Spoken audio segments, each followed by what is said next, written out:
And maybe I should share my screen so we can get started.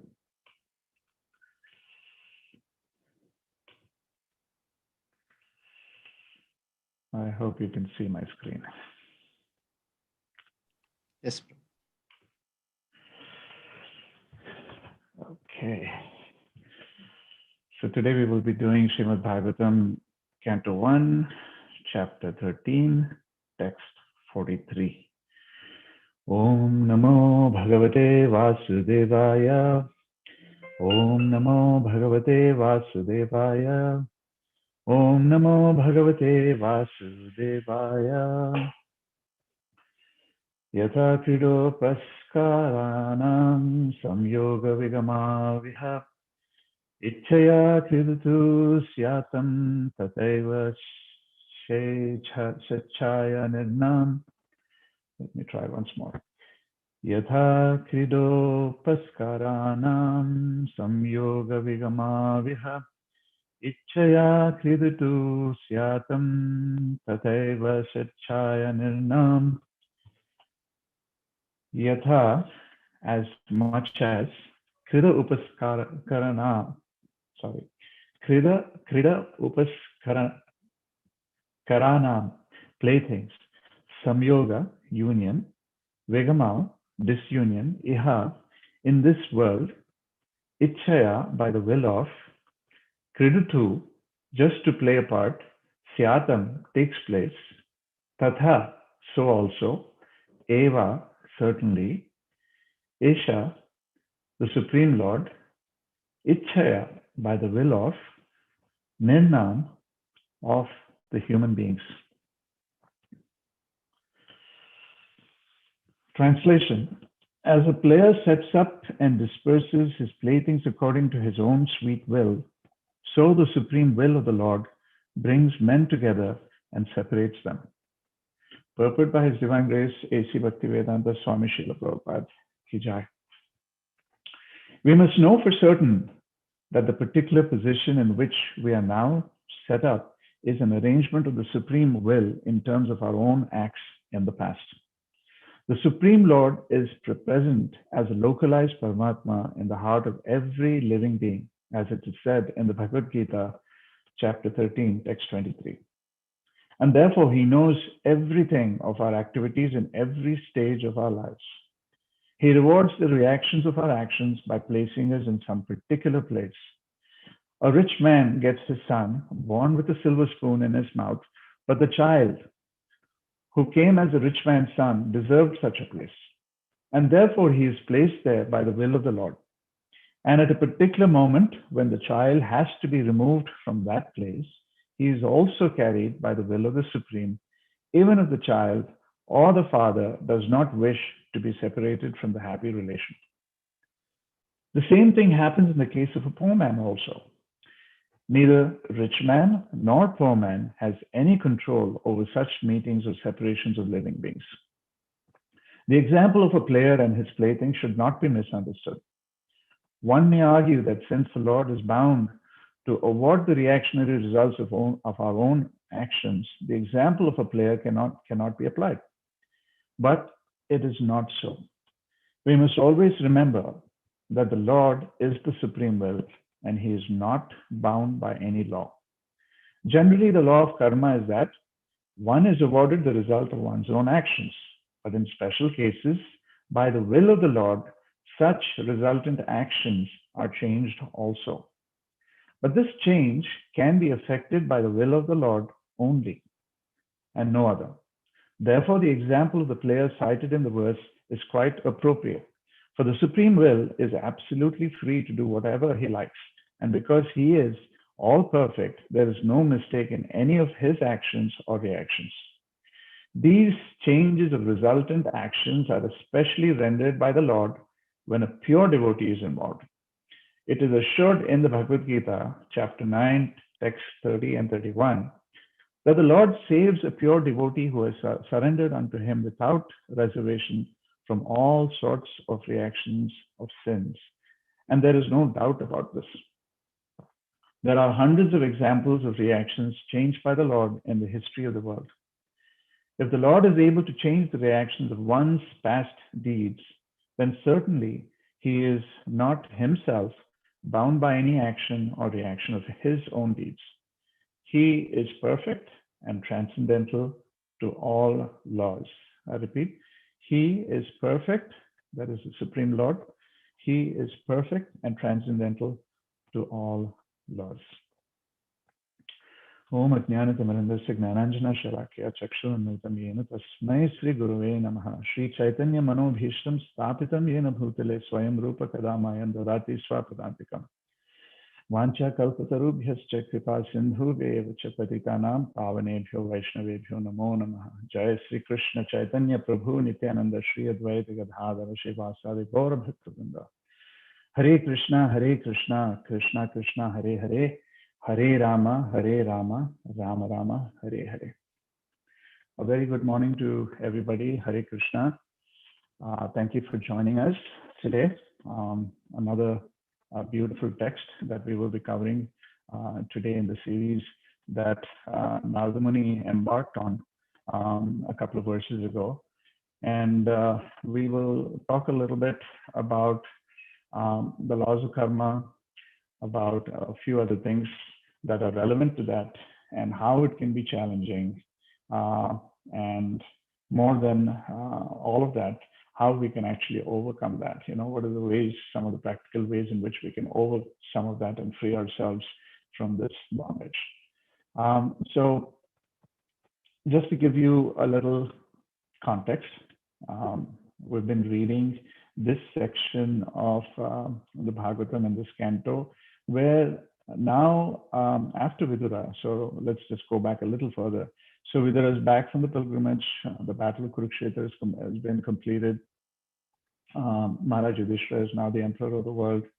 And Dhritarashtra is happily living in the palace, in the quarters, in the palace premises of Maharaj Yudhishthira. And Vidura comes back and he's so well received by the denizens of Hastinapur and his relatives and his friends, his family. And in doing so, he's also come back for a specific purpose. He recognizes that he needs to take care of Dhritarashtra and Mother Gandhari in the right way, not materially, but more from a spiritual perspective. So he gives Dhritarashtra a heavy dose to dispel his misconceptions. And by doing so, Dhritarashtra finally gets it. And unknown to the residents of the palace, unknown to Maharaj Yudhishthira, unknown to Sanjaya, both Dhritarashtra and Mother Gandhari leave the palace grounds under the guidance of Vidura.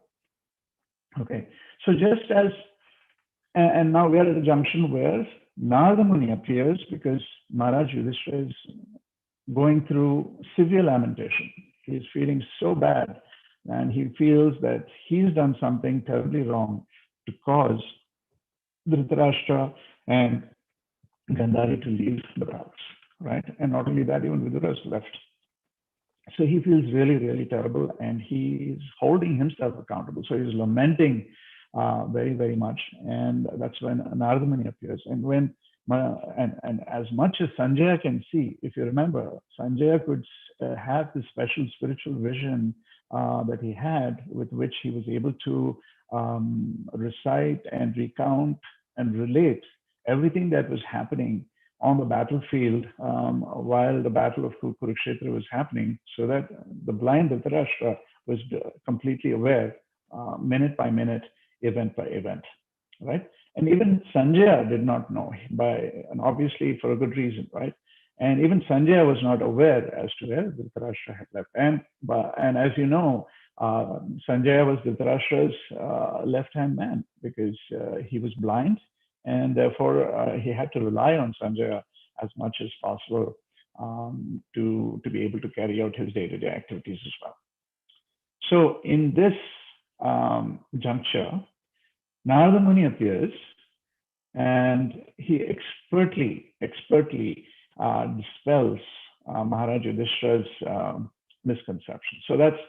So very similar to how Vidura comes and dispels the misconceptions that Dhritarashtra had, very similar to that, Narada Muni comes in and dispels the misconceptions that Yudhishthira Maharaj has, right? So now the misconceptions are different, of course. Dhritarashtra, on the one hand, was getting completely, absorbed and used to living the comforts of life like he did under Duryodhana and now with Maharaj Yudhishthira. And so he was completely forgetting that he was getting older, not younger, and that death was coming closer. But he was not willing to change any of his lifestyle, like many of us. So Vidura came and gave him a very strong dose of chastisement, put some real sense into his head, and put things in perspective to a point that Dhritarashtra felt, yes, this is something very, very crazy that I'm doing. I should be really ashamed of myself. I should really get out of here. I should do something better for myself. So similar to that, Maharaj Yudhishthira, on the other hand, was lamenting so much because he felt like he was the only person who could sustain Dhritarashtra and Mother Gandhari and everybody in the kingdom. He took everything upon himself. Took everything upon himself and felt responsible and accountable. That was his nature. He had this tremendously big heart through which he was able to serve people, and he felt like he was their protector. So there's a danger to that, right? You start moving towards infinity. At some point in time, you're thinking that you are the only person that can actually take care of everybody, right? But we do know that there's only one protector, the supreme protector, and that supreme protector is Krishna. So Narada Muni is coming at the time where Yudhishthira Maharaj is slowly moving towards that point of infinity, where he's starting to think, without me, the world is not going to be protected. Without me, the world does not have any shelter. I have to do something to take care of each and every person living in my kingdom. And most importantly here, his father like Dhritarashtra and Mother Gandhari as well. Okay, so that's the context under which Narada Muni comes and expertly is dispelling those misconceptions. And so for the next, we started with a couple of verses over the last few days, or the next 6, 7, 8 verses. Narada Muni in the section is basically systematically explaining to Maharaj Yudhishthira that, hey, don't think that you're the only protector. Krishna is the ultimate protector. He is taking care of all the living entities, not just the human beings, but even the animals, the plants, and everything that is, all the jivas that exist throughout the universe. So you don't have to worry. And so he's calming him down. Okay, so in the purport, getting to the purport now, Prabhupada is saying, we're at the purport. So in the purport, Prabhupada is talking about how the laws of karma act, and they're set up by the Lord. Okay, so it is a framework that the Lord has set up. So he's given us a space to play in. We are but recipients or participants in this framework, right? Our past deeds dictate what happens to us in this life, in the present, and in the future, right? And so some are in an unmanifested form, or what we call as sanchitta karma, right? And some are already manifesting in this life itself, and that's the prarabdha karma. And then there are some that are waiting to be manifested, right? They're waiting, they're about to manifest, or they will manifest in the due course of time. Now, this could unfold over several lifetimes. They're coming from millions of past lifetimes of ours. We see some of the effects happening, the birth that we've taken and the family that we've taken, the things that we're going through on a day-by-day basis. All of these things are happening due to, there are karmic reactions that are unfolding gradually, as we know. But there are also so many things that are about to happen, right? And this process could therefore extend. It may not always happen in this very lifetime and say, I'm done with all my karma. Hopefully, for us as devotees, That is our aspiration, and that is something that we would like to do, right? Be completely free from all karma so that we can transcend and go back. So that then brings in the picture, the additional, of factor, I would say, of the influence of the material nature, right? The modes of material nature are also acting upon us. So as they're acting upon us, we are bound, we are compelled, we are propelled to perform activities. And those activities in turn will either lead to good karma or bad karma, right? So these modes are acting on each and every one of us. None of us are devoid. Unfortunately, once we come to this material world, we're all subject to the laws of karma, and we're all subject to the modes of material nature, right? So even Yudhishthira, for that matter, like I mentioned earlier, even he's beginning to think that only he can sustain every living entity in his kingdom, in his purview, right? Especially when it comes to Dhritarashtra and Mother Gandhari. So the modes of material nature are acting upon each and every one of us without exception, and sometimes very harshly as well, right? So it could be like we're going through the pandemic right now. It could be someone being mean to us, or it could be different ways in which the modes can act on us, in good ways, bad ways, and so on. Right? It could be uplifting. It could be completely depressing as well. But we have to realize that even the modes of material nature are the external energy of the Lord, right? And therefore, this being the external energy of the Lord, there's nothing that we can do to fight that external energy unless we have proper knowledge and the proper means to do that, and the proper guidance to do that, right? So we'll get to that. But right now, for 99.999% of the population throughout this universe who don't have that knowledge, or who have the knowledge but are not able to do anything about it, they are pretty much like tiny little cornflakes being tossed on an infinite ocean, right? Just being tossed around this way and that way with the waves of the ocean. Just imagine, just picture that. So therefore, the interaction between the laws of karma and the modes of material nature. First of all, we said the laws of karma are unfolding in their own due course of time, right? And in a way that we cannot explain. We don't have any formulas for that. Now you bring in the modes of material nature, and now they're acting upon us from all sides at all times. And depending on our inherent nature, we are acting in different ways, being pushed and propelled and, in different directions by this. So it becomes even more complicated. So there is no linear relationship. So you cannot boil it down to a cause and effect and say, I did this or I said that, and therefore this is the reaction. And that reaction is happening right now. There's no way.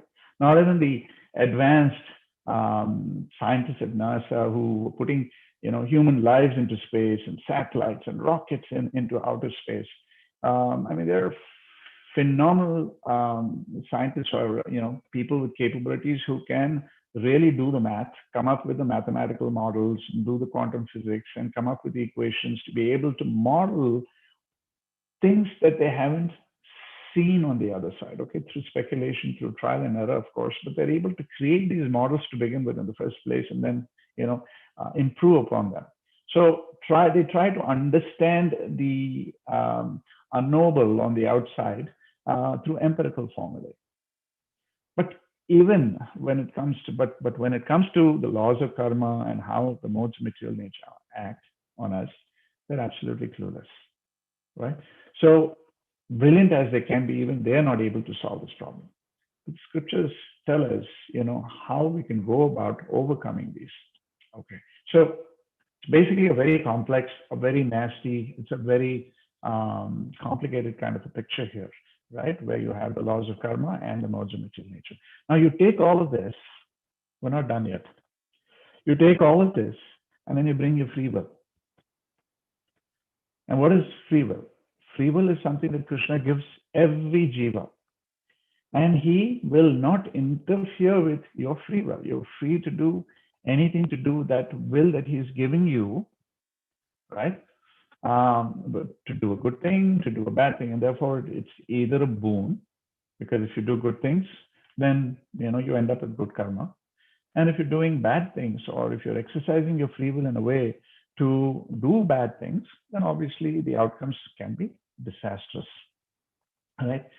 So it's while Krishna gives us, while Krishna gives us his free will, he does not interfere with it, and that's out of his, causeless mercy. In fact, if you look at it, he's just witnessing and allowing you to do. He's saying, "Hey, here you can do what you want," but again, that free will is also within certain boundaries, certain guardrails, right?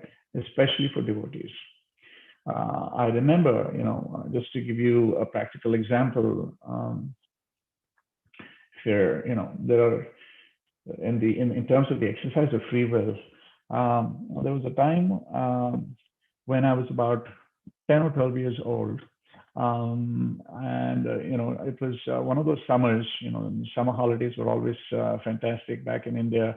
We got about 2 months of summer vacation, and a lot of mangoes, and a lot of things that we could do, like playing cricket and enjoying hours and hours with friends, and doing some reading, doing some books. I mean, drawing and painting, and getting into various kinds of hobbies. So the afternoons were actually really, really nice, because parents would get their afternoon siestas in most cases. At least my parents did. And while they were resting, I was up to some mischief or doing something or the other. And my sister, on the other hand, I have an older sibling, and she would be into her books. She was a bookworm. But on this particular occasion, I got this brilliant idea that I could actually take my brother's motorcycle out. And remember, I was just probably 10, 12 years old, and just a few days earlier, my brother had, started to teach me how to ride the motorcycle. And that particular afternoon, he wasn't around. And I remember, I remember seeing the keys lying there on his desk, and unknown to my parents, I took those keys, and I got this brilliant idea that I should take it for a spin. And not only take it for a spin, but I even asked my sister. I said, "Hey, you want to come for a spin on the bike? You might really enjoy it." And she normally would say no, but for some particular reason that day, she said, "Yeah, that sounds like a good idea. Let's do it." So we quietly got out of the house, and I rode the bike. I took her. She, hopped on the pillion as a pillion rider, and then we went for about a mile or so, and we were doing really, really well. We were having a good time, and the whole ride was pretty interesting, uneventful. And just as I was making the turn at that round tana, my sister said, and I was trying to, head back home because it was the end of the ride.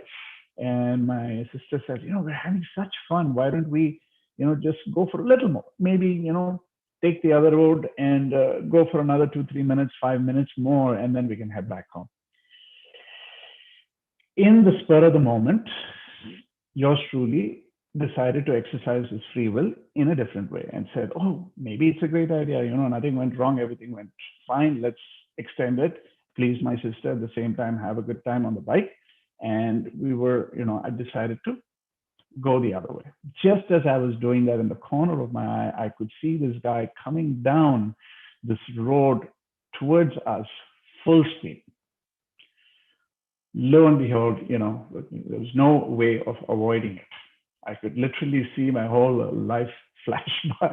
The guy ran right into us. And before you knew it, my sister and I went flying. We got tossed off the bike and fell on the other side of the road. But I'll tell you this, we didn't even have as much as a scratch. I don't know, miraculously, by Krishna's grace, nothing happened to us. Okay, so that's the good part. So, long story short, managed to get the bike back into the house quietly. Both my sister and I entered the house, and parents were waiting anxiously. Obviously, they knew these two were missing. And I'm not going to get into the story after that. But just so that you know, this could have been disastrous. right? We could have lost our lives. So exercising free will without proper intelligence can cause a lot of problems, right? And I mean, on the extreme side, we just celebrated Ram Navami.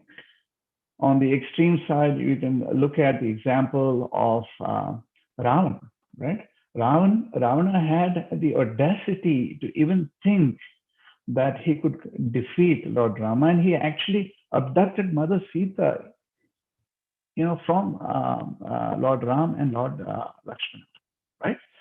So, and we know how that ended. So, exercising free will in the wrong ways can be absolutely disastrous. Okay. So Krishna not only sanctions, see, through all this, the free will was exercised. Krishna didn't come and actually make a check and say, no, no, no, you cannot do this, right? But there is the super soul that advises, that guides. We tend not to listen to that. Okay. Now, in the grand scheme of things, Krishna is, he not only sanctions, but Krishna as a Paramatma in each and every one of our hearts is completely aware, right, of every activity, as Prabhupada is mentioning in the purport as well. So as much as we'd like to think that we are in control, we only have so much leeway as the rope through the cow's nostrils, as Narada Muni is describing the previous verse. Right? So that reminds me of another interesting story, again, related to me and my free will and the things that I do. And this was, I sat in front of the, steering wheel of a moving car on the national highway in India. And I was barely, I think about, again, maybe 7-8 years old. I could barely see above the steering wheel to the road ahead. And my feet could definitely not reach or even touch the gas pedal or the brakes. But I was so thrilled that I was driving the car. The car was moving at a fantastic pace, and I was holding the steering wheel. But thankfully, I was sitting on the lap of my father, who was clearly, in control. He had his feet firmly on the controls in terms of the gas pedal and the brakes as needed, and even moving the steering wheel if I was deviating too far on either side of the road. Right? But the thrill was still there that I was exercising my free will. I was still feeling like I was in control of the car, but actually my father, whose lap I was sitting on, was actually taking care of that. So similarly, Krishna also, even though he sanctions the free will and we're doing some of these stupid things or good things, yes, it's good. But in the case of where we are exercising the free will to do things where that could land us in trouble, Krishna is there to protect his devotees, right? So where we could have broken a leg or knocked our heads off, maybe would have ended up with a scratch or something like that, right? So he's still taking care of us, especially his devotees. Now, for people who don't have that knowledge and are still going ahead and doing the kinds of things that they are, I mean, they could, you'll find people running into walls and doing all kinds of stupid things. If you go to YouTube, you'll find hundreds of videos where they're absolutely dumb things that people do. You wonder, what are they even thinking of? When they do the things, the stunts that they do to, entertain themselves. What form of entertainment is that? They end up in the hospital with broken legs and necks and spines and things like that, right? But in the case of devotees, as much as possible, depending on our surrender to Krishna, Krishna is there to protect us. So he gives us the guidance where required. So the question is, how do we exercise free will, right? How do we exercise the free will? Now, Dhritarashtra was old enough to know that it was shameful to be relying on his nephew and his family. So he not only did not chastise Duryodhana and check him, and Duryodhana, by the way, is another expert at exercising free will, right, in the wrong way.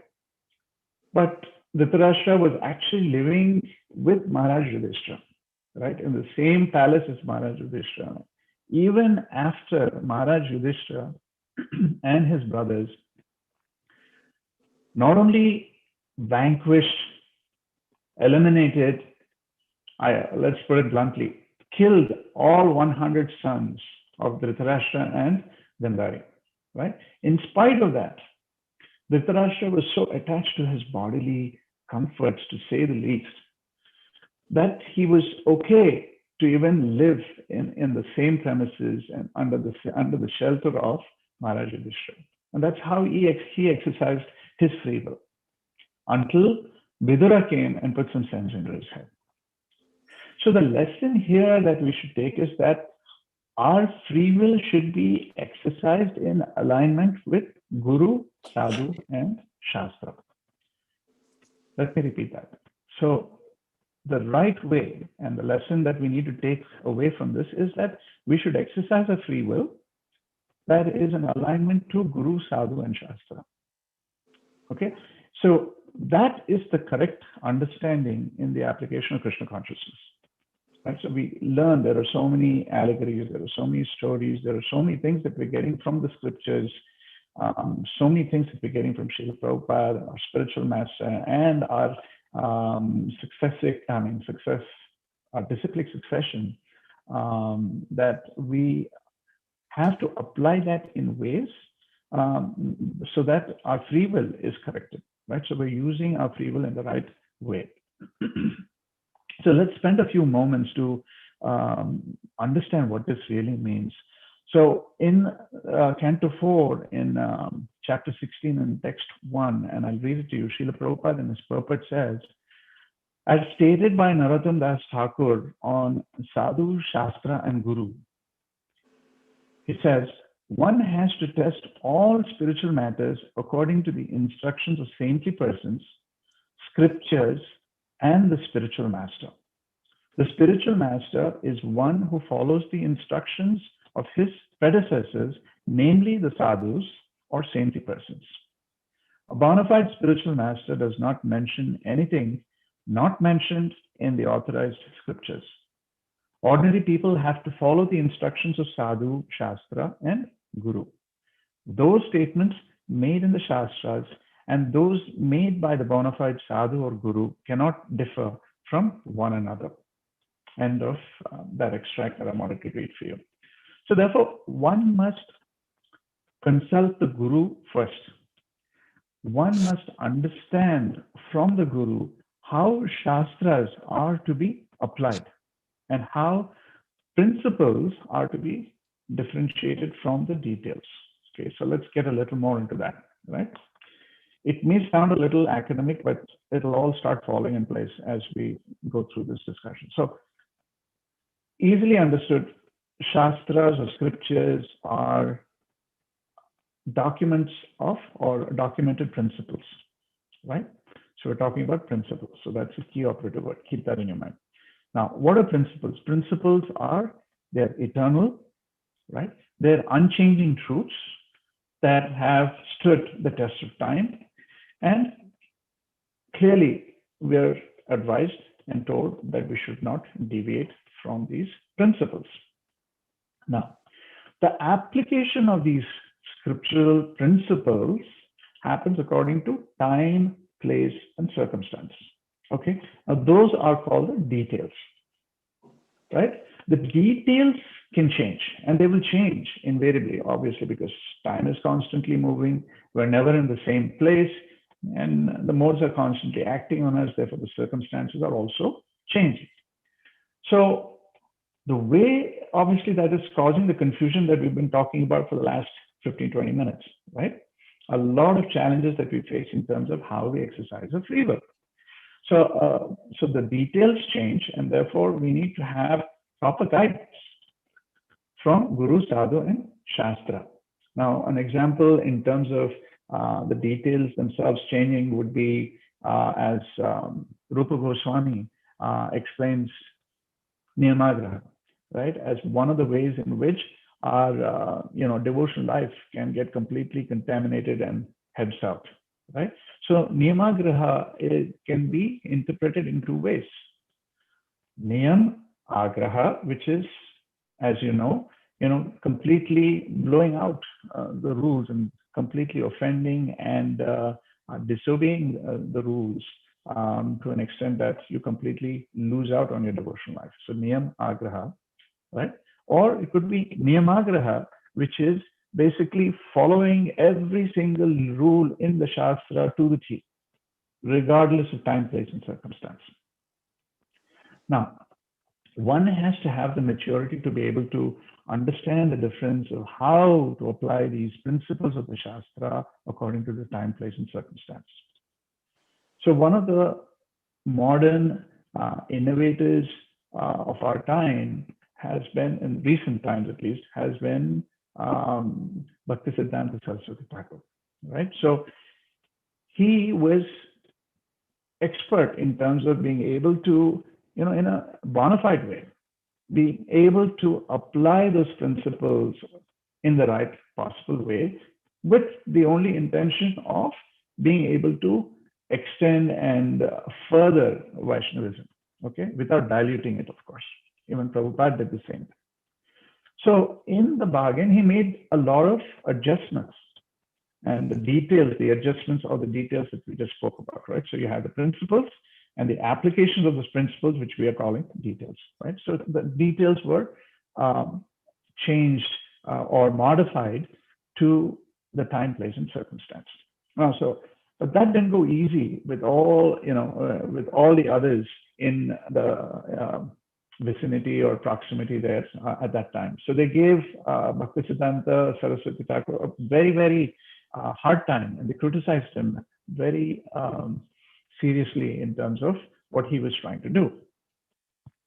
So and he was completely, unfazed. He was like, I know what I'm doing here, and I'm doing it according to the disciplic succession.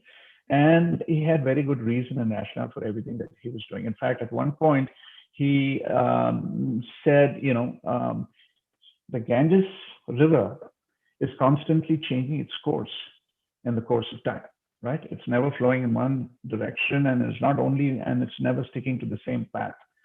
The Ganges is constantly changing its course. Now, just because a person has been taking his bath in one place, in one particular area of the Ganges, and now that Ganges has changed its course, it's nothing but a dry bed there. It doesn't mean that the person can continue to argue and say, no, this is where the Ganges always was.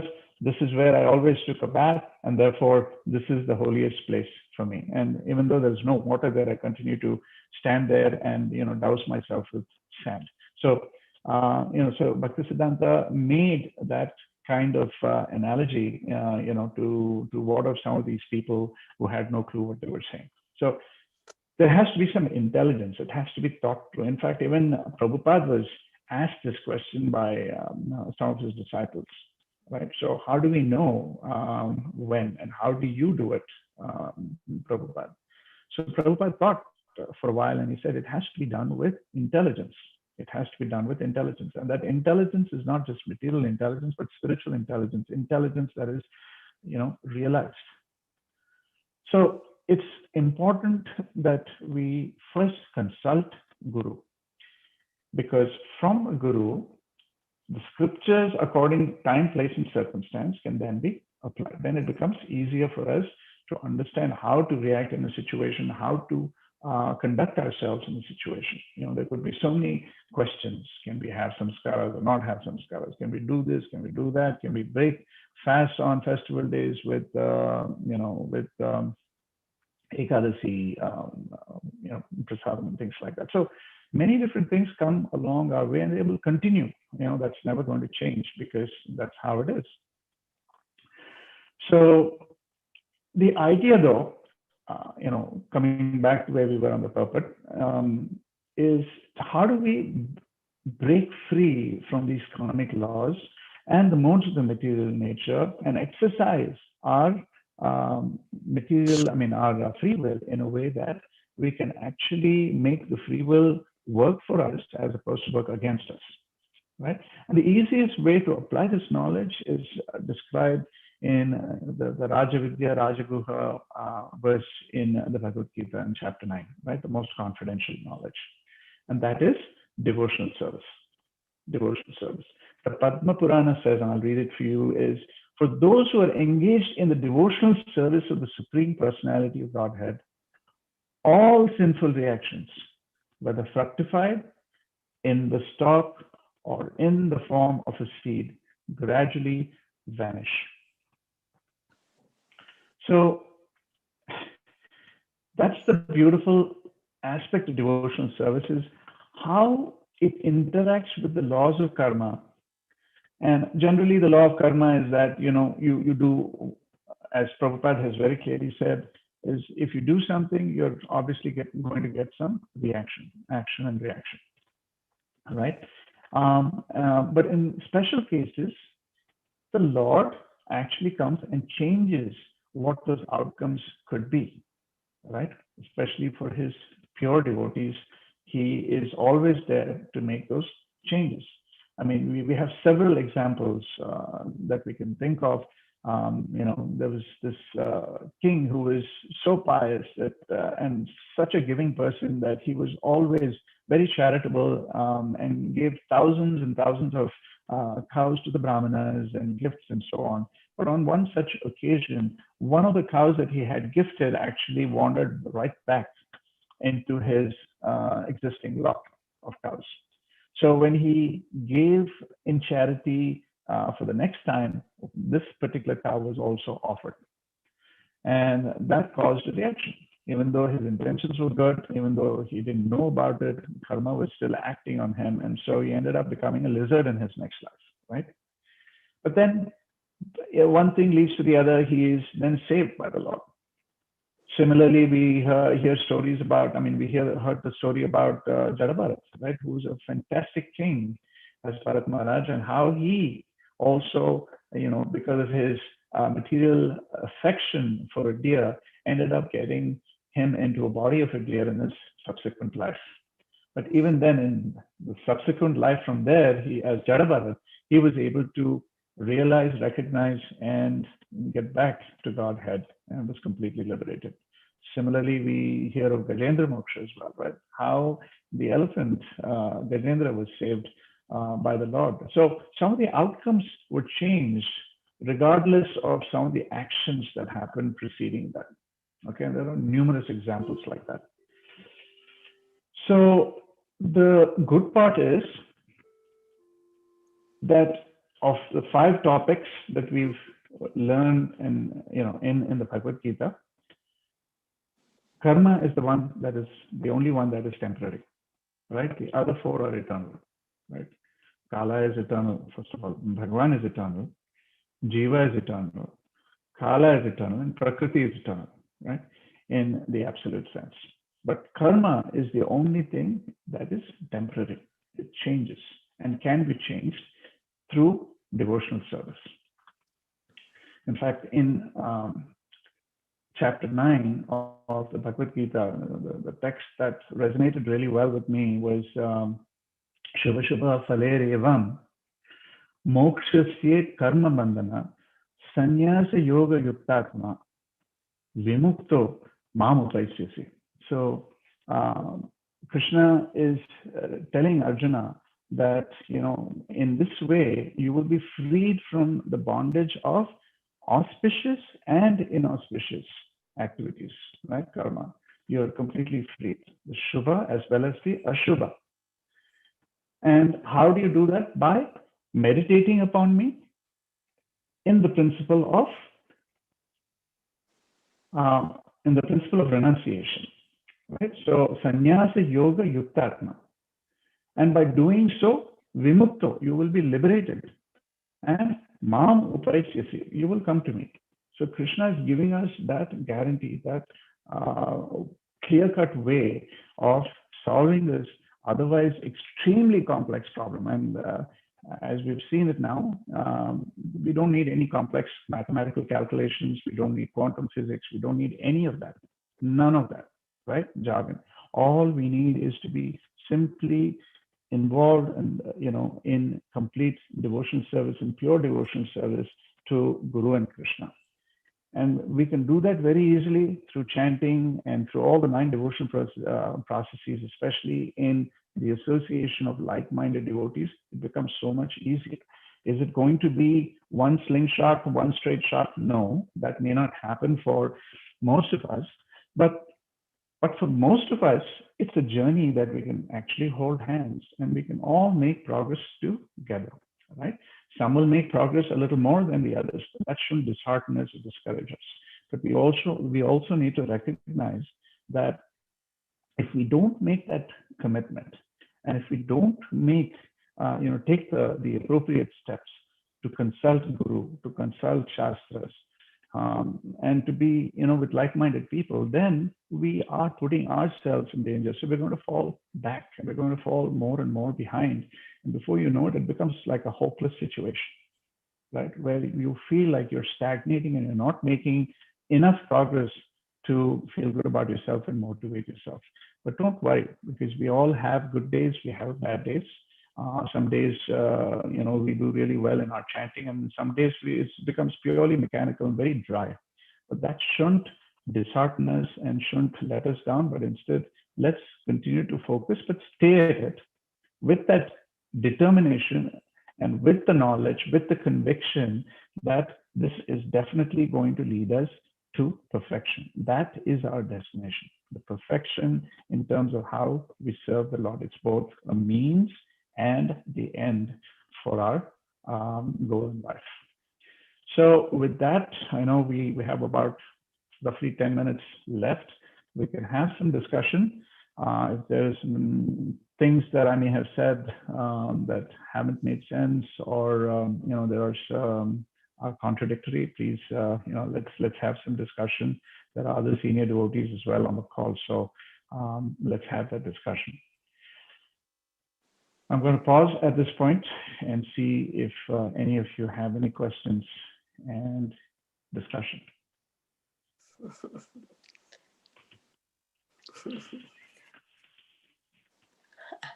Hare Krishna, Prabhu. Hare Krishna, Prabhu. Yeah, thank you so much for a wonderful class. So my this may be a question, Prabhu. From Yudhishthira Maharaj's perspective, that is his nature to take whatever, take it on him, right? Whatever happened. So, being compassionate and humble. And at the same time, Narada Muni is saying that, yeah, so you are not, Lord is the controller, not us, right? But being a great devotee of the Lord, I'm sure Yudhishthira Maharaj is aware of it, right? So, of course, he's much advanced personality. So, how do we understand? Because at other side is also true because he is very compassionate. So that is the nature of a pure devotee, right? So, what is the line? Or because how do we understand? Yeah. So repeat your question. What is? No, what? One side is, is that is his nature or quality of a devotee, being humble and saying that, okay, it could be because of my fault, right? So Dhritarashtra and Gandhari were dependent on me. So, and other side, I know he was thinking that he is the taking care of them, but on other side, actually, so he's thinking that he's the maintainer, or maybe in a very subtle way, right? So Narada Muni came and said no, but yeah. So being a great devotee or great personality, Yudhishthira Maharaj, I'm sure he's aware of it, right? Like Arjuna was aware of it, but yeah, Krishna was put into the situation to speak Bhagavad Gita. But in this case, so what is that text? How is that Yudhishthira Maharaj got into that situation? I'm just thinking, Prabhu. But it is not that the other quality of what he said is not right from the, but from his nature perspective. Maybe thinking that he is the maintainer may be not right thing. But being taking the responsibility for what happened. So that is the nature of him or nature of a great personality. So I was just thinking, Prabhu, if you can just. Oh, even I struggle with that because it is inconceivable. For someone like Maharaj Yudhishthira, but he's Dharmaraj. He's looking globally. His whole perspective is global. He's looking across the board. He's not thinking about him. Never, it was never about himself. But at the same time, when you look at it in the grand scheme of things, by doing so, he was actually, in a subtle way, he was being impacted by the circumstances to a point where he felt like, right after the Battle of Kurukshetra, right? For instance, the battle was won, the right won over the wrong. But in spite of that, Maharaj Yudhishthira was in complete disarray, right? Complete disarray. It took so many, even Krishna could not convince Maharaj Yudhishthira and, calm him down. It was only Bhishma Dev who could do that, right? By Krishna's arrangement, of course. But still, he would think, Maharaj Yudhishthira at that point, after having gone through everything, with his brothers, with his, whole family, all the trials and tribulations that they were put through by Duryodhana and his brothers. Now, you would think that Maharaj Yudhishthira would be celebrating, jumping up and down, saying, "Yay, I did it," right? Most of us would be doing that. But no, he didn't do any of that. But instead, he was feeling completely accountable and responsible. But that's his inherent nature, being such a, having a heart that was so soft. Unfortunately, it was working against him. And therefore, it needed correction. So it's saying, basically, it's a lesson for us, right? Saying that being soft hearted is also not the right thing. There is always a guardrail even on the other side. The road always has two sides to it, right? You have a yellow line and you have a white line. You still have to be very cognizant of these two lines so that you can stay on the road. Otherwise, you can say yellow line is strict. I'm not going to cross that. Okay, that's fine. But when you come towards the white line, you might just deviate. You may go, cross over the white line, and you may come back. You may not even come back. You may just get off the road, right, and get lost or end up in a ditch. That's when Krishna sends his special devotees to take care of correcting the other devotee, right? In this case, Narada. That's what is required for all of us. So basically, the modes are constantly acting on us. We have our own free will, and all of these coming into, the interplay between them, like I said, it's so complex that we cannot predict how it's all going to happen and what the outcomes are going to be. There's no linear relationship there. So it can happen to the best of us. And we are not constantly, and see, like for instance, when not always in a sattvic mode, right? We desire to be in a sattvic mode because that is the platform of goodness from which you can help apply our consciousness in the right things so that you can do the right things and, transcend the modes. But how many of us can actually stay in that particular mode all the time? 100% cannot, right? That's how life is.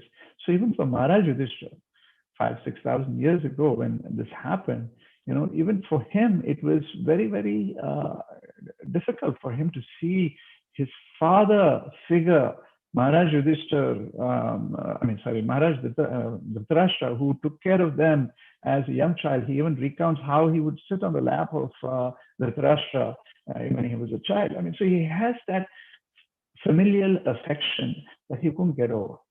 And that softness of the heart that he also intrinsically had only added to it. It didn't make it any easier for him to see or feel the absence of his foster parents. So therefore, it's very, very important for us to realize that no matter who we are, as long as we are in this material world, we are all subject to the same laws of karma, to the same modes of material nature. There is no difference there. The difference comes in terms of how we exert our free will. And we all have different psychophysical nature as well, right? Each and every one of us, we tend to have certain areas where we are strong in, and there are certain areas where we are weak in. So we need to recognize those things. That's the reason why the scriptures are so important, because that is the golden standard. That is the benchmark. And when we look at where we are, and when we read and hear about these wonderful, the knowledge that we're gaining can help us gauge that and see, are we in line with the scriptures? Are we, here or there, right? So it's giving us some idea, but at the same time, we absolutely need to take the guidance of Guru to be able to interpret that just because it's mentioned in the scripture doesn't mean that we can make an accurate assessment in terms of how we use the free will. So that's the takeaway from this entire text. I know it's a long response to Thank you what so you much, just said, Prabhu. I but think that's we one know way that. of understanding where Maharaj Yudhishthira was, and how it applies to him as well, not just us. Yeah, thank you so much. Elevated as he is. Yeah, I think that analogy and it is instructive for us, not just for Maharaj Yudhishthira. I mean, that is how the Lord does it, right? I mean, Exactly. Bharat Maharaj example you gave. So Yes. it doesn't Yes. matter I mean, what. these are great personalities. Exactly. That's right. They Mm. set examples for us to learn more than anything else. Yeah, the analogy of the road is also very connecting. So yellow line and white line. Thank you, Prabhu.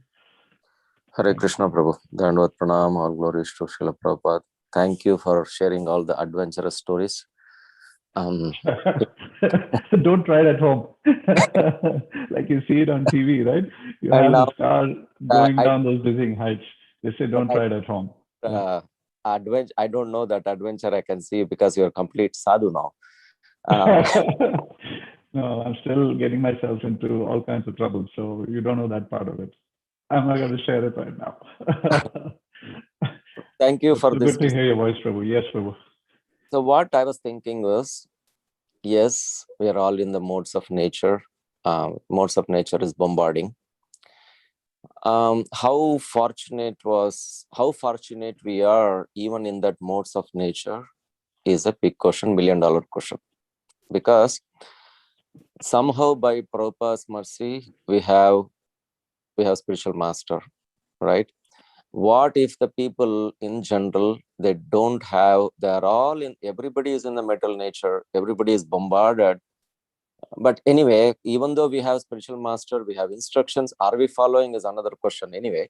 But how fortunate we are in this juncture was coming to my mind when for the Lingaraj Prabhu's discussion, because Yudhishthira Maharaj, he had Krishna, but he got instructed by a Mahajan, as you said, Bhishma Pitamaha. And then another thing is, even at this juncture, you see Narada Muni comes and explains him. That means how fortunate, Krishna's sense, even at that turmoil, what can I do at this point of time? For Arjuna, Krishna himself was there. For Yudhishthira, in this situation, he sends Narada Muni to take care of those. And then you look at this Vyasadeva, he was not in the modes of metal nature, but Narada Muni comes even there also to get him to write Srimad Bhagavatam. I was thinking, how fortunate we are all. At least we are in this kind of a lineage from Brahma all the way to Chaitanya Mahaprabhu to here, to our spiritual masters. But we need to utilize as much as possible and see what we can do, because as you said, the modes of nature is actual every moment. Every moment, how do we get out is really a problem, but maybe the association is helping us. So it's just some thoughts came into my mind, bro. Thank you. Thank you so much, Prabhu. Yes, very true. We're extremely fortunate. So we shouldn't be wasting any time, basically. Easier said than done, right? Yeah. That's why it's a journey. It's a journey. It's a lot of practice. It takes a lot of tolerance, a lot of ups and downs. It's never one straight path up. The graph is always going to be going like that. As long as it's trending up, I think we're in good shape, probably. And staying in the association of devotees, Vaishnavas, like yourself, that's the only way we can actually make progress. We can be rest assured we're making progress.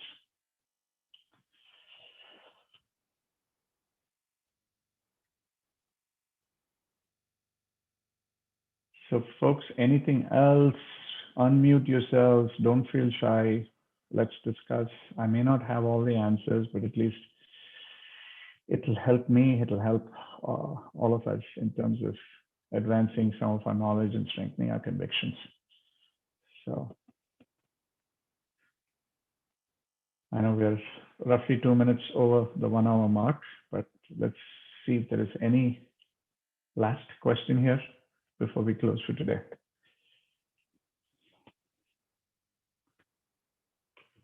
Hare Krishna, Prabhuji. Please accept my humble obeisances. All glory to Srila Prabhupada, Guru Maharaj. Prabhuji, this is Please more accept my Prabhu. observation than a clarification or a question.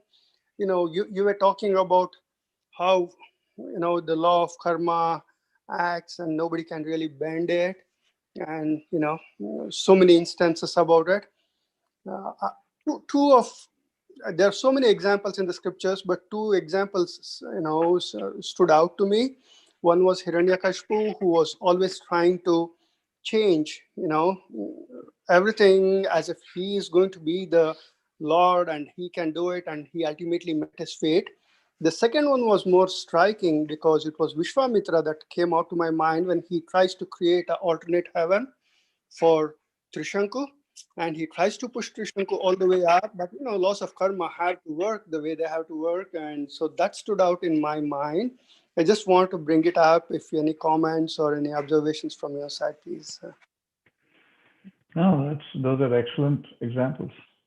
Again, it goes back, even elevated personalities can be lost. I mean, how many lifetimes did Vishwamitra have to go? Rather, how many hundreds of years of sacrifice and penances and austerities he had to go through before he finally got it in his head.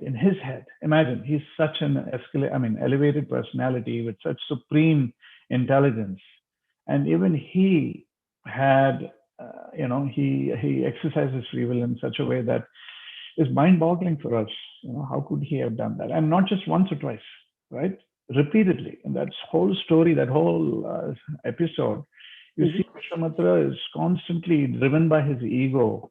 He doesn't want to give up, and he keeps exercising his free will in the wrong ways, right? Till he finally gets it. He even becomes a Raja Rishi before he finally gets it. So, yeah, so it's a very dangerous proposition, but unless we are conscious about these things, and obviously we are so caught up with our life and everyday things, the day-to-day things that we have to get done, and we're not thinking of these things. So the way we can only bring that to the forefront is only through constant hearing and being in the association of devotees, right? So whenever we can. Obviously, that's the other challenge that we have. And we're at work, we don't have a chance to hear, we don't have a chance to be even with like-minded devotees, like-minded people, leave alone being in the association of devotees. So it takes a lot, especially in Kali Yuga for us. And therefore, Prabhupada has simplified it for us with the sandwich program, right? So we have to just follow that sandwich program and hope for the best. I shouldn't say hope for the best in this case. Prabhupada's given us a way to get there in, even with the sandwich program, right? So just chanting properly, even the few rounds, the 16 rounds that we're chanting, even that, if you're doing it with proper attention, carefully, we've won the battle practically. So thank you, Prabhu. Okay, I think we should close the call now. Lingaraj Prabhu, with your permission, I'd like to close the call. Thank you so much. Thank you very much. Thank you all. Please enjoy the rest of your weekend. And don't forget, today we have our Sunday feast. We're celebrating Ram Navami in the temple. So please dial in and be a part of that. Vancha kalpatarubhyascha kripa sindhubhyev cha patitanam pavanebhyo vaishnavebhyo namo namah. Hare Krishna, Krishna Krishna, Hare Hare, Hare Rama, Hare Rama.